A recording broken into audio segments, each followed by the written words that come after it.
ஒருவன் முதலாளி, உலகில் மற்றவன் தொழிலாளி. விதியை நினைப்பவன் ஏமாளி, அதை வென்று முடிப்பவன் அறிவாளி.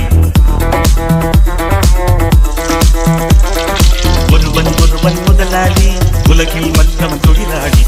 விதியை நினைப்பவன் ஏமாளி, அதை வென்று முடிப்பவன் அறிவாளி. பூமியை வெல்ல ஆயுதம் எதற்கு, பூப்பறிக்க கோடரி எதற்கு, பொன்னோ பொருளோ பொற்களம் எதற்கு, ஆசை துறந்தால் அகிலம் உனக்கு. خلي الفرحة مضمون